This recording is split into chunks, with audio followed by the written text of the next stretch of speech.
Is it a bird? Is it a plane? Is it Spider-Man?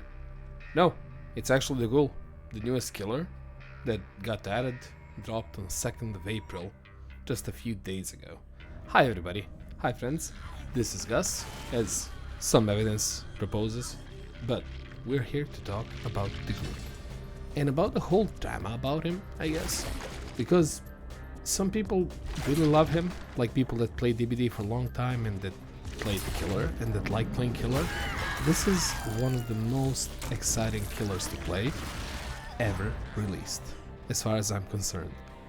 And then you have the others that really have a lot to say about it. They're really vocal everywhere, and I mean everywhere, about how unfair and overpowered this guy is.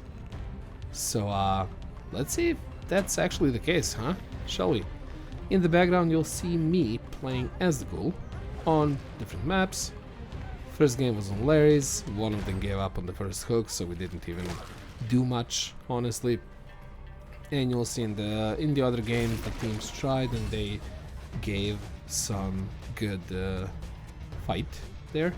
So is he counterable? Yes, definitely. I had 4 outs against him. I managed to loop the killer, even though he's extremely new. I managed to get my team out, I managed to complete gens without him detecting me. So is he really overpowered? I wouldn't say so, honestly. I wouldn't say so. But anyway, let's start from the beginning. So, the Ghoul, Ken Kaneki or Rize, depending on the skin you have, is a highly mobile killer in Dead by Daylight that uses his Kagune leap, that's his power, to traverse around the map extremely quickly. He literally gets his tentacles stripped to something, to a vertical object, and pulls himself in.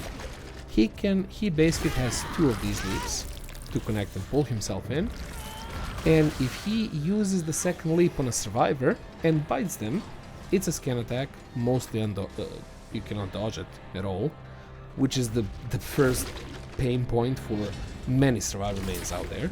He gets his 3rd leap, so he can basically hook on, leap, slide, hook on, leap, slide, and hook on and leap. The 3rd one doesn't give you a slide unless you use an add-on. With the first hit, as I said, it's a scan hit and it's really unavoidable. He gets his power, he goes into something that's called enraged mode, and he can use the 3 leaps. And that's basically it.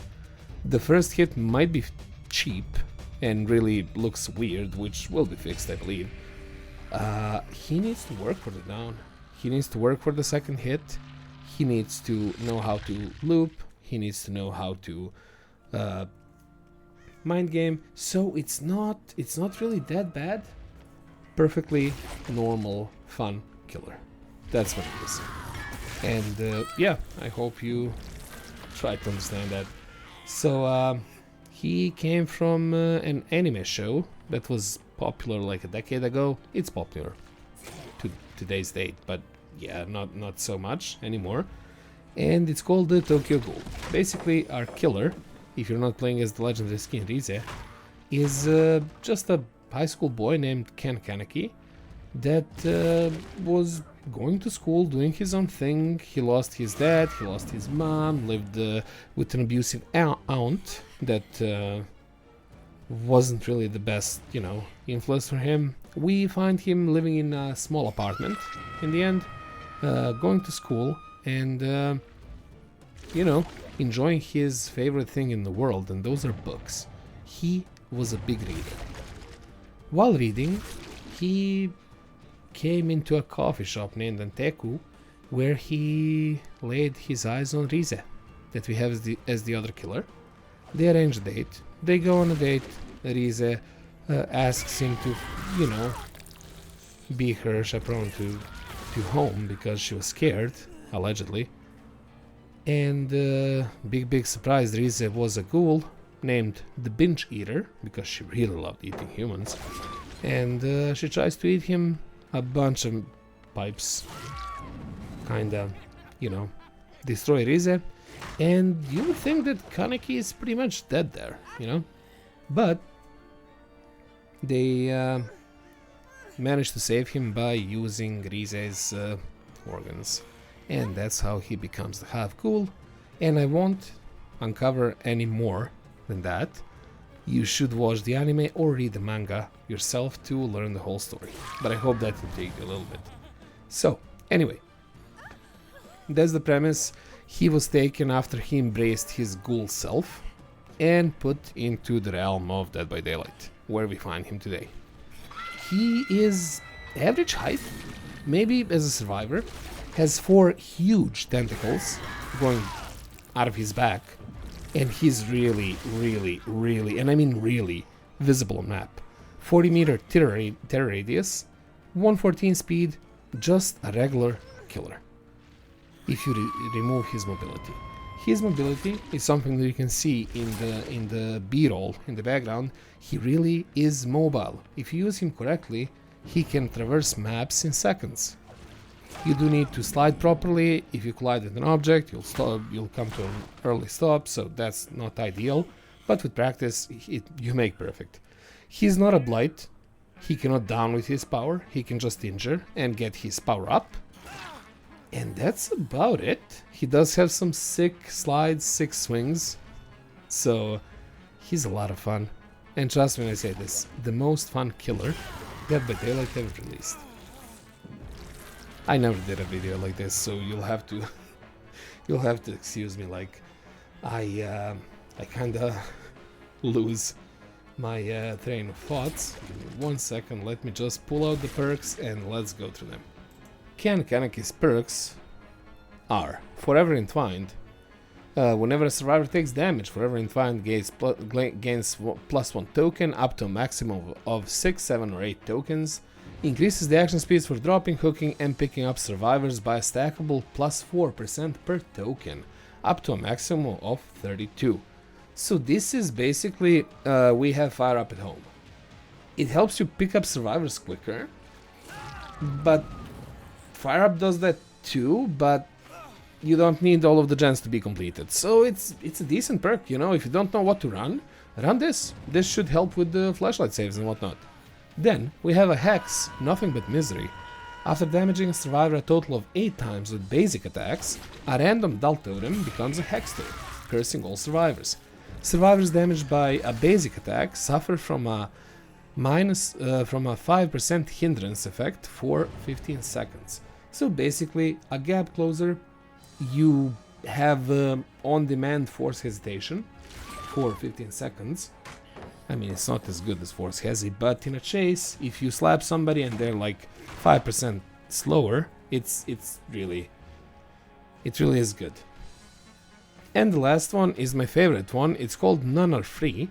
Whenever you hook a survivor for the first time, None Are Free gains +1 token up to a maximum of 4 tokens. Once all generators are completed, None Are Free calls upon the entity to trigger the following effect. Blocks all windows and upright pallets for a stackable 12, 14 or 16 seconds per token up to a maximum of 64 seconds. So, endgame. Enjoyers out there will love this one. Basically, if you were a good boy and hooked all 4 survivors during the match, your None Are Free activates, which means a whole minute of the endgame without any walls or any pallets for any of the survivors, which can be huge in any endgame build. And this is my personal favorite, this one. As for the skins, Ken Kaneki comes with 3 skins. You have his basic Ghoul skin, you have his legendary Rize skin, and you have his skin from the period where he was taken. So that was that's a very rare, I believe, rarity.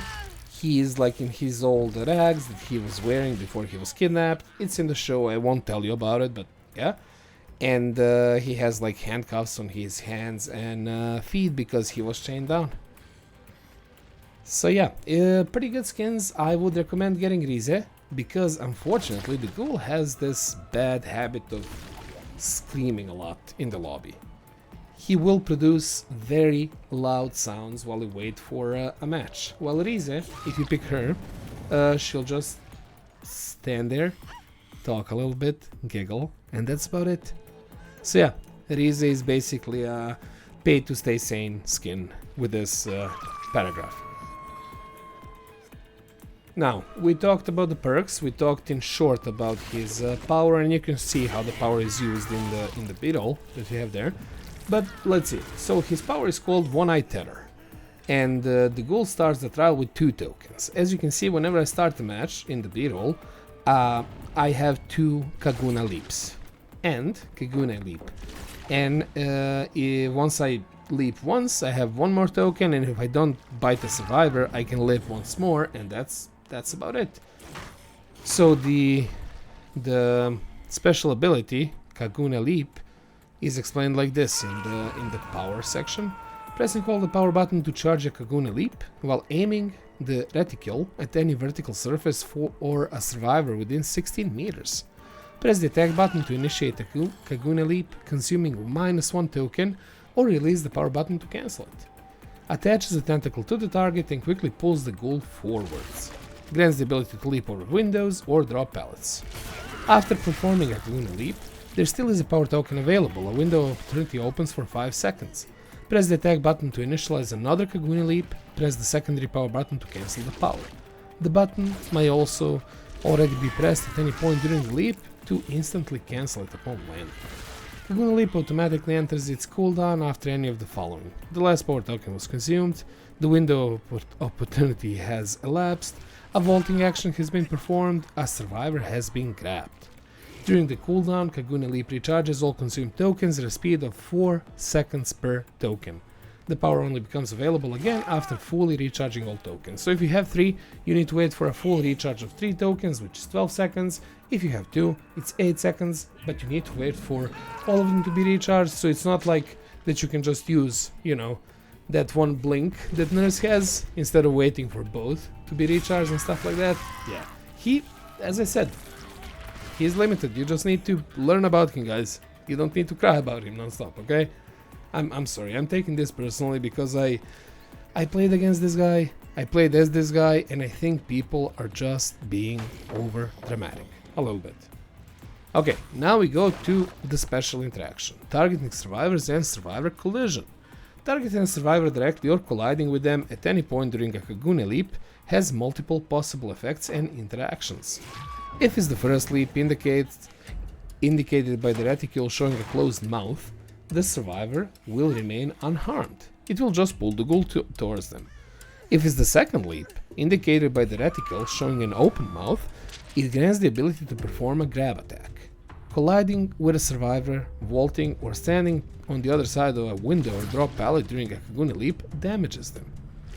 So, yeah, on the second leap, you can damage the survivors from far away. This is planned, this is how they programmed the Ghoul, and this is the biggest pain point for each and every person complaining.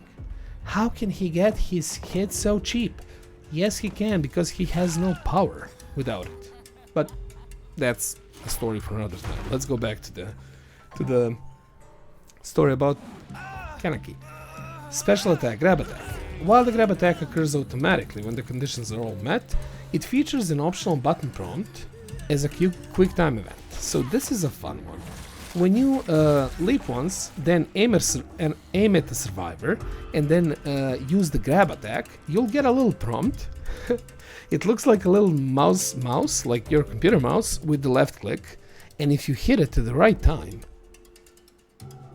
you get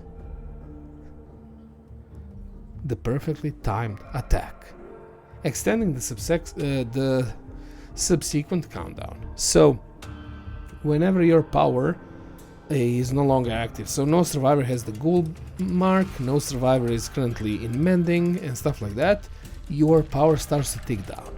If you do a perfect attack when you grab a survivor, you will get that extended by 15 seconds. Not a bad thing, right? So you should go for those quick time events. They're not too hard. Just look at your screen for the mouse thing, click it when you see it. That's it. Also, missing the button prompt will apply the regular countdown, which is not too bad. Alright? The grab attack applies the following effects to the target survivor. Applies the injured state if the survivor was healthy, causes them to suffer from deep wound status effect, applies the Kagune mark. After performing a grab attack, the ghoul enters enraged mode. That's his second bit of the power.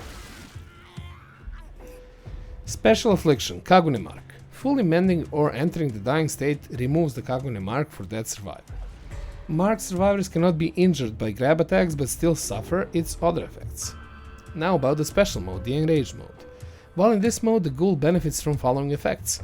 Increases the number of power tokens to 3, so he can do 3 Kagune leaps, as we said. Reduces the power recharge time to 2.5 seconds per token. Reduces the vaulting time while targeting a survivor located across it. So, you vault faster, you recharge faster, and you have 3 leaps, which is not too bad. It's like an overclock mode for, for Larry, Singularity. So, not too bad. Now we have the special interaction countdown. That happens when the survivors fully mend. They had the mark of the ghoul. They mended, the mark is gone, but you'll see a little reticle around their icon that disappears. Once that thing disappears completely, you go back to your normal mode. Enraged mode ends and you're your old self, without any shiny effects or any beneficial statuses that you had with the enraged mode. So, once the last marked survivor removes the Kagune mark, the countdown triggers and it's indicated on their HUD token. The countdown lasts for 45 seconds, after which enraged mode ends. Performing a perfectly timed grab attack increases its duration to 60 seconds. There it is. So, let's see. The ghoul needs to injure somebody with his ghoul mark in order to have his full power. The ghoul is extremely mobile. The ghoul cannot down with his power. The ghoul is very quick and fast, and you need to be smart about it. All in all, honestly, I think still that this is like the best add-on that I've seen in DBD in a long time. Tell me what you think in the comments below, please. I want to know your thoughts. I think I might be biased because I love playing this killer and playing against this killer so much. I don't know, maybe it's all of the hype with the new chapter or whatnot, or that he goes real fast and you can use that against him and for him if you're good enough. I don't know. I just find myself enjoying this killer so much, and I really wish other people enjoyed him too. And yeah, I don't have anything much else to say. Stay amazing, and please let me know if you want one of these videos again. I know I just, provided the info that you can already get from other websites, but at least you don't have to read it. I read it out for you. And I also provided some gameplay. So, enjoy, have a good one, and if you're not subscribed, please do so if you like videos like this. And yeah, let me know in the comments below what would you like to see next. See ya. Have a good one. Bye-bye.